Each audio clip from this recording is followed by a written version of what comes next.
आज हम लोग देखते थे पहले के जो भिक्षु थे, भगवान बुद्ध के अनुयायी जो भिक्षु थे, तो छोटा सा पात्र लेते थे और जो उस पात्र में मिल जाता था उसी को ग्रहण करके अपने जीवन को चलाते थे। वैसे ही एक फकीर भिक्षा मांग करके अपना जीवन यापन कर रहा था। एक दिन भिक्षा मांगते मांगते राजा के दरबार में पहुंच गए। राजा के दरबार में जब पहुंचा तो राजा बहुत दानी, उस नगर के राजा बहुत ही दानी।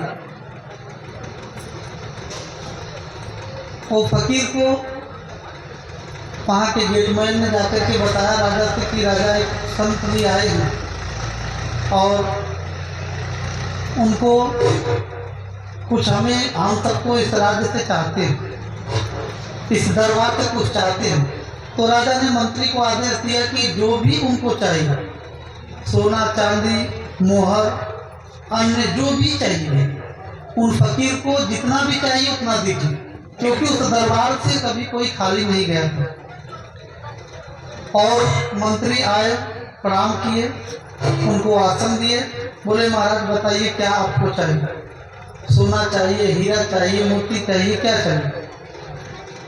बोले आपके मेरा ये छोटा सा पात्र है, इस पात्र को जो आपके पास हो, आपके राजकोष में जो भी हो, अन्य भंडारण में जो भी हो, मुझे यही पात्र मेरा भर दीजिए, बस मुझे इतना ही चाहिए। बोले महाराज ये क्या छोटे से पात्र लेकर के आप आए?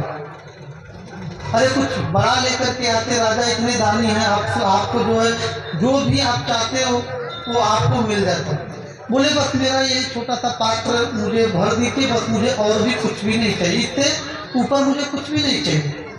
तो मंत्री ने सोचा चलो ठीक है, और बड़ा सा डलिया, उन्होंने छोटा सा पात्र देखा उस फकीर का, उन्होंने काफी बड़ा डलिया में सोना चांदी, बोले सोचे अन्य क्या दूं, आटा क्या दूं, चावल क्या दूं, इनको सोना चांदी से ही छोटा सा पात्र है भर, और बड़े पात्र में सोना चांदी मोहर सब लेकर के आए और पात्र में डालते गए, और पात्र वैसे खाली का खाली रहा, भर ही नहीं रहा था। और बड़ा से पात्र में जितने भी गहना, जितने भी धन दौलत था सब उसने डाल दिए। तुम्हें बड़ा आश्चर्य लगा कि ये पात्र छोटा सा पात्र में बड़े पात्र में इसको मंगाया, और ये पात्र भर क्यों नहीं रहा? तो उनको बड़ा अद्भुत करिश्मा लगा, चमत्कार लगा। तो उन्होंने 4-5 जो है टोकरी मंगा करके फिर वो 4-5 टोकरी उसमें डाल दिए, फिर वो पात्र फिर भी नहीं भरा। तो भी बड़ा चमत्कार लगा, तो राजा के पास गए। ऐसे करके मंत्री ने काफी जो राजकोष उनका था उससे आधा धन ला करके उस पात्र में डाल दिए, लेकिन वो पात्र तब भी खाली का खाली रहा। तो राजा के पास जाकर के ये अद्भुत कहानी उन्होंने बताया कि एक फकीर आए हैं, बड़े चमत्कारी फकीर है कि उनका एक छोटा सा पात्र है महाराज, और हमारे राजकोष का आधा धन खाली हो गया, लेकिन वो छोटा सा पात्र नहीं भर रहा। बोले ऐसे कैसे हो सकता है? राजा फिर दौड़े गए गेट के पास, प्रणाम किए, बोले महाराज जी, बोले मैं भी देखना, वहाँ से भी वो टोकरी भरा करके लाए कि मैं भी देखना चाहता हूँ भाई ये कैसे नहीं भरता है, ये कैसा चमत्कार है। तो उन्होंने भी वही प्रयोग किया, सारा जो टोकरी लाए थे सारा धन डाल दिए, तब भी वो खाली का खाली रहा, पूरा नहीं भरा। तो फिर महाराज जो राजा जी थे वो चरणों पर गिर गए, बोले महाराज ये कैसा पात्र, ये जो चमत्कारी पात्र आपने कि भर ही नहीं रहा, ये किस धातु का बना? बोले महाराज यह इस पात्र को आप भर ही नहीं सकते। बोले किस धातु से बना? बोले महाराज ये कोई धातु से नहीं बना है, मैं ऐसे आ रहा तो स्मशान घाट से आ रहा था, तो मैंने देखा वहाँ ये पात्र मुझे मिला। ये पात्र जानते हैं, ये इंसान की खोपड़ी है महाराज। वो पात्र क्या था? इंसान की खोपड़ी। आप राज्य का धन दे देंगे, लेकिन ये खोपड़ी भरने वाली नहीं है इंसान की। इसलिए कितना भी आपको धन दौलत आपको कितना भी मिलता जाएगा, उतनी आपकी तृष्णा बढ़ती चली जाएगी, उतनी इच्छा बढ़ती चली जाएगी। लेकिन सदगुरु कबीर साहब कहते हैं अगर सुख को, शांति को अपने जीवन में चाहते हैं तो इच्छाओं का दमन करिए, इच्छाओं को मारिए। जब तक इच्छाओं को चाह गई, चिंता गई, मनवा बेपरवाह। हमारी अगर चाह, चिंता, अगर केवल चाह अगर हमें होना चाहिए तो परमात्मा के चरणों, सदगुरु के चरणों, सदगुरु की दया की हमें चाह होनी चाहिए। सदगुरु कभी कहा करते कि जो जिस मनुष्य के जीवन में चाह और चाह गई, चिंता गई, अगर जिसके जीवन से चाह मिट गई, इच्छाएं मिट गई, चाह गई, चिंता गई, मनवा बेपरवाह, और जिसको कुछ नहीं चाहिए वही सहनता के सहनता, वही मनुष्य सहनता के सहनता बन सकता है जिसकी इच्छाएं, जिसकी तिसरा मिट गई। इसलिए हम सबको जो परमात्मा दे हमारे जीवन में उसमें खुश रहना सीखिए। साई इतना दीजिए जाने कुटुंब समाज, मैं भी भूखा ना रहूं, कोई संत या दिन दुखिया न भूखा जाए। तो ऐसे हम सबको अपने जीवन में चिंतन और मनन करना चाहिए कि हम सब अपने जीवन में परम शांति की तरफ कैसे लौटे। भौतिक जीवन में जब तक आप सुख को, शांति को उपलब्ध नहीं होंगे तब तक अध्यात्म में आप कदम आपका आगे बढ़ ही नहीं सकता है। आप अशांत भौतिक जीवन नहीं रहेंगे तो अध्यात्म में आप क्या शांत हो सकते हैं? नहीं हो सकते। जितने साधक जन हैं हम हमेशा निवेदन के रूप में आप सबसे कहते हैं कि साधकों के लिए सबसे बड़ा अवरोधक, सबसे बड़ा रुकावट भौतिक जीवन की अशांति है। और हम लोग अपने फालतू इच्छाओं से ही अशांत होते हैं। एक दिन डायरी और कलम लेकर के लिखना शुरू कर दीजिए, सुबह से शाम तक लिखते जाइए कि आप अपने जीवन में अशांत क्यों रहते हैं। तो आप शाम को फिर वही डायरी खोलिए, आप यही पाएंगे आप अपने फालतू इच्छाओं से परेशान हैं, आप अपनी बुरी आदतों से परेशान हैं, आप एक दूसरे की निंदा करने के लिए करते हैं इसलिए अशांत हैं, एक दूसरे से ईर्ष्या करते हैं इसलिए अशांत हैं। हम लोगों के जीवन से जो एक दूसरे से ईर्ष्या, द्वेष, जलन, राग, ये सब हम अपने जीवन से जब तक इसे मिटाएंगे नहीं और तब तक कहीं भी भौतिक जीवन में भी सुख शांति नहीं आ सकता और अपने अध्यात्म जीवन में भी हम लोग शांत नहीं हो सकते। इसलिए मेरा आग्रह आप सभी का है कि हमें दिखावा ही क्यों न हो, जो दिखावा आप लोग दिखा रहे हैं, कितना दो भाइयों में प्रेम है, कितना भक्तजनों में प्रेम है, ये दिखावा आपके रियल लाइफ में भी बन जाना चाहिए। समाज को दिखाने के लिए नहीं, कोई जाने ना कि हम लोगों में राग है, द्वेष है। पति पत्नी, अभी कितने पति पत्नी आए होंगे लेकिन यहाँ दिखाने के लिए साहब नहीं करते होंगे कि नहीं मुझे मेरे पति पत्नी में बहुत प्रेम है। कितनी सास बहू आए होंगी वो दिखाने के लिए समाज में कि मुझ में बहुत प्रेम है, लेकिन वो प्रेम केवल यहीं तक सीमित रह जाएगा। यहाँ से निकलने के बाद वो प्रेम सब छीन जाएगा। तो इसलिए हम आप सबसे यही आग्रह करेंगे कि आपस में वैर न करिए, प्रेम करिए। प्रेम से ही परमात्मा की प्राप्ति होती है, प्रेम से ही ज्ञान का उदय होता है, प्रेम से ही अध्यात्म में हम लोग कदम आगे बढ़ा सकते हैं। प्रेम न बारी उपजे, प्रेम न हाथ बिकाए, राजा प्रजा दे रुचे, शीश देव लगे। इसलिए प्रेम अपने जीवन में हमेशा निरंतर हम सबको अपने जीवन में स्थापित करके रखना चाहिए और हम लोग अपने जीवन में निरंतर शांति, प्रेम, क्षमा, शील, संतोष, ज्ञान, वैराग, ये सद्गुण अपने जीवन में हम सबको धारण करके अपने जीवन में आगे बढ़ना चाहिए। अब देखिए इस आश्रम का उद्देश्य, स्थापना करने का उद्देश्य क्या रहा होगा। जो भी हमारे भक्तजन ये दान दिए हैं, जमीन दान में ही मिला है, कोई भक्तजन दिए उनके परिवार के लोग यहाँ उपस्थित है क्या? जो दान भूमि दिए हैं नहीं उपलब्ध है। तो ये आश्रम का निर्माण क्यों हुआ? क्योंकि यहाँ जीवों का आत्म कल्याण लोगों का हुआ, लोग अपने जीवन में सुख शांति स्थापित करते हैं। यही उद्देश्य के लिए ये आश्रम का निर्माण हुआ। और हमारे अभी हम तक के बीच में महंत पूजनीय महंत साहब जी, निर्मल साहब जी हम तक के बीच में अब शरीर तो नहीं है, लेकिन उनके प्रेम, उनकी दया की वाइब्रेशन निरंतर यहाँ गूंजती रही, निरंतर ये बह रही है उनकी धारा। उनकी प्रेम की धारा। तो हम आप सबसे यही आग्रह करेंगे, क्योंकि गद्दी कभी खाली नहीं रखना चाहिए। महंत का जो पद होता है, गुरु का जो गादी होता है, उस गद्दी को कभी खाली नहीं रखना चाहिए। तो हम लोग कमेटी जो यहाँ आपके गुरु भाइयों की कमेटी जो बनी, उस पर विचार किया गया कि भाई अब तो साहब चलेंगे, अब साहब चलेगा तो कोई न कोई देख रेख करने वाला महंत तो चाहिए, क्योंकि कोई भी किसी को जिम्मेदारियां दिया जाएगा तो फिर बखूबी उस जिम्मेदारियों को निभाएंगे। अब निर्मल साहब गुरु के रूप में रहें तो किसी न किसी को किसी संत महापुरुष के गुरु के रूप में स्थापित करना। तो मेरे भी विचार कुछ हम कमेटी के अपने भक्तजनों को बीच में मैंने रखा और सभी लोगों ने स्वीकार किया और सबके भी इच्छा यही थी।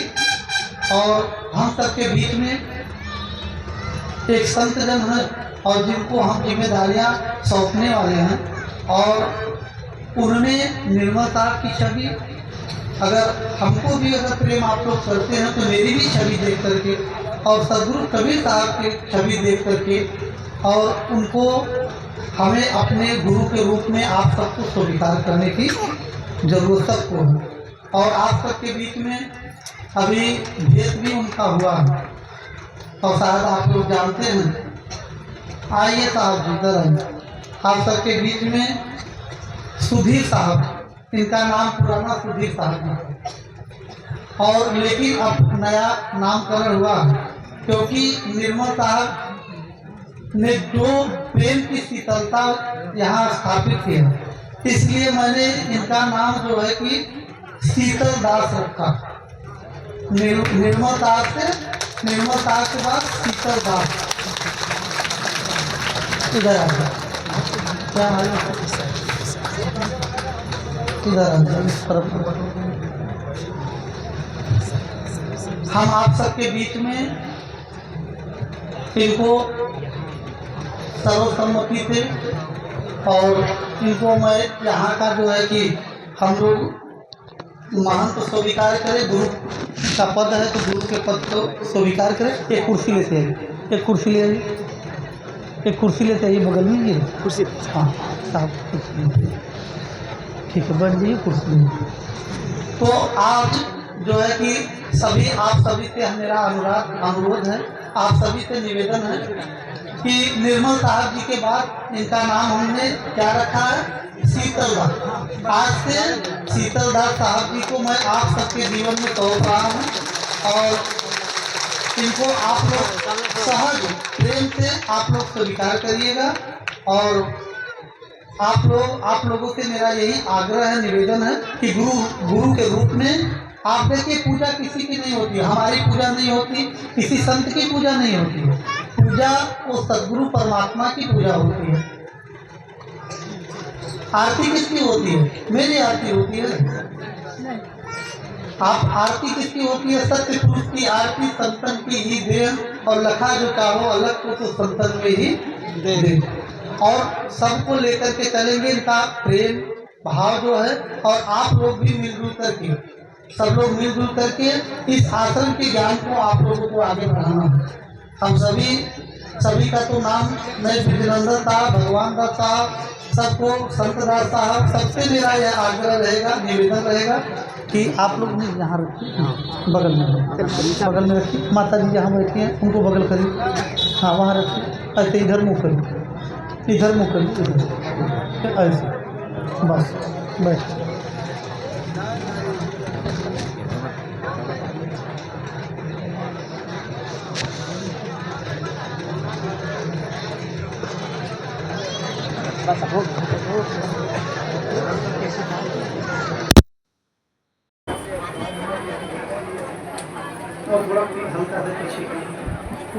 अभी बंदगी मत लगाइए, अभी चलिए उधर चलिए, बीच में आप लोग बंदगी लगाने के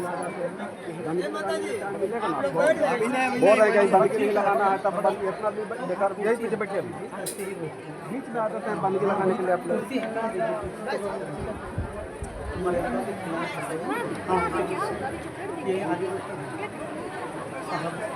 थोड़ा सा आप उसको बदल, हाँ हाँ, थोड़ा सा आप कुर्सी बदल करिए। इसलिए तो नीचे रह देते तो बढ़िया।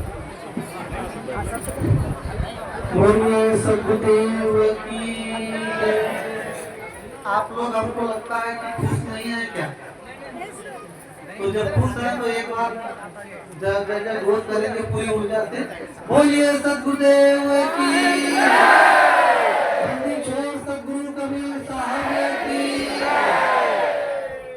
और देखिए, गुरु से शिष्य होते हैं और शिष्य से गुरु होते हैं। आप लोग ही गुरु बनाएंगे और गुरु ही शिष्य बनाते हैं। अगर आप लोग गुरु मार्ग शिष्य ही न रहे तो गुरु का है का? गुरु कोई बन सकता है क्या?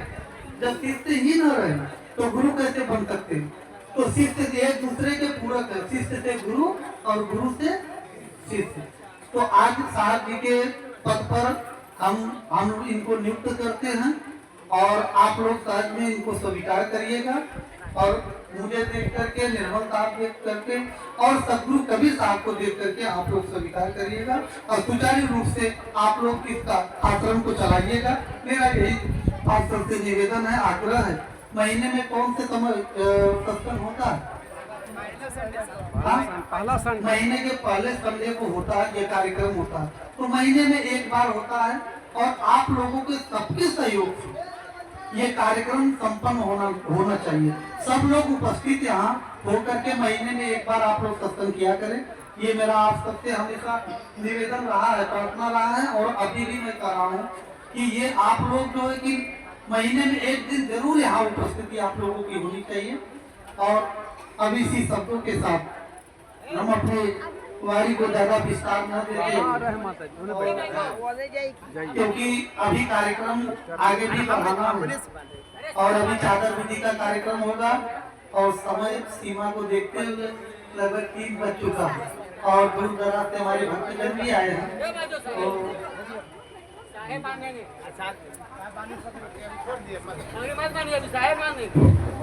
तो आपने खुला थे इसीलिए बोलिए सदगुरुदेव की जय। अभी रहने दीजिए।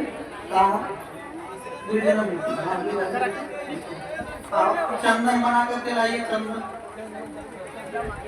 संत साहब चंदन बनवा करके लाइए। संदोह साहब तो पूरे थी।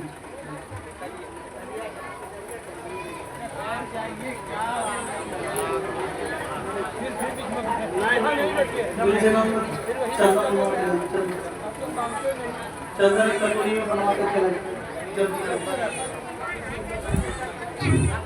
बोलिए सदगुरुदेव की जय। आप लोग आपस में न बात करके अपने मन में ही केवल बात करिए। आप लोग आपस में जो है कि चर्चा न करें। और मेरा ये आप सबसे आग्रह है कि आप लोग भक्ति के पथ पर ऐसे आगे बढ़ते रहें और अपने जीवन से राग द्वेष ईर्ष्या कलह कल्पनाएं आप लोग अपने जीवन से निकाल करके, और आप लोग जो है कि हम तो यही निवेदन करेंगे कि मौन होना सीखिए।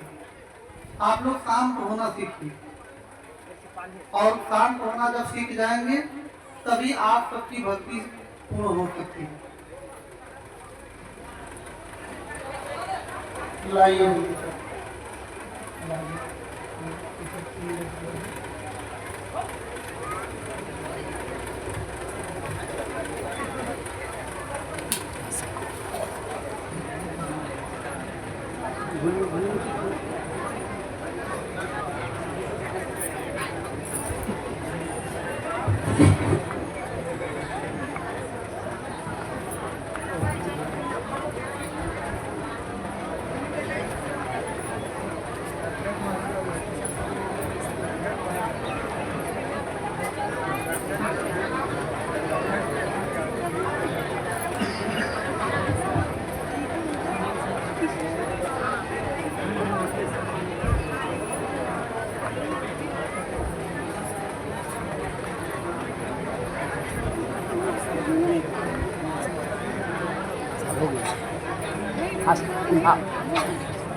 की तरफ लगाएं।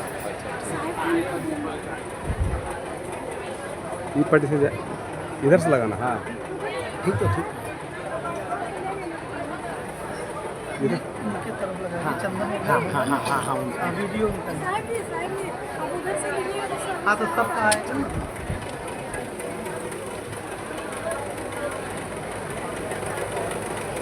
इसका साथ में तो सुनिए ना, एक पर्सनल उनका फोटो ले लेंगे, अभी तो लाइव चल रहा है। हाँ हाँ बाद में खींचे लेंगे ले लेंगे।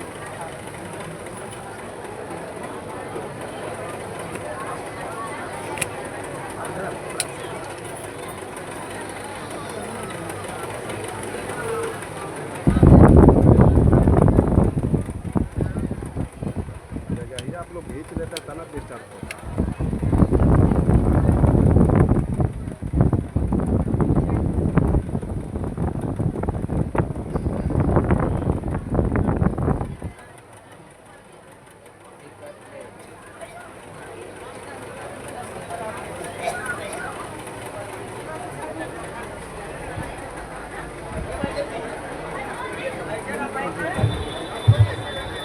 बोलो सदगुरु साहेब की, आचार्य साहेब की जय, आचार्य गद्दी बड़ैया की जय, सब संतन की जय, सब हंसन की जय, आज के आनंद की साहेब बंद की साहेब।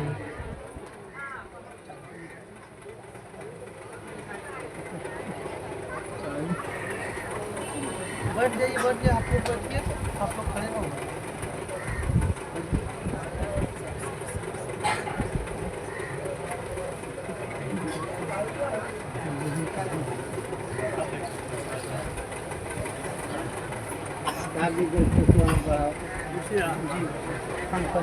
चादर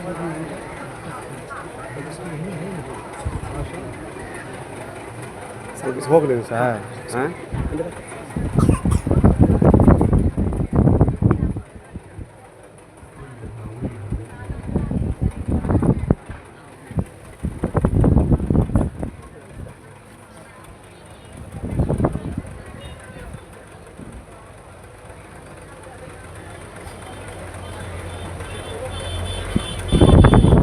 माला उधर ऊपर वाला है माला। वो माला वो माला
बोलिए सदगुरुदेव की जय।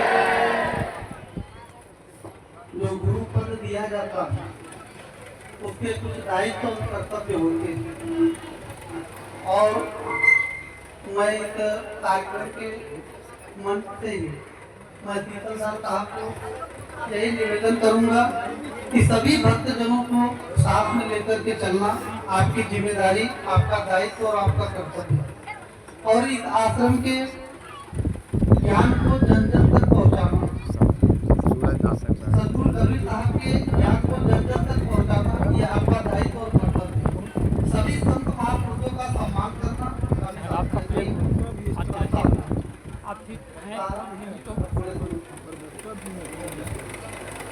अब इनकी जिम्मेदारियां बहुत ज्यादा बढ़ गई।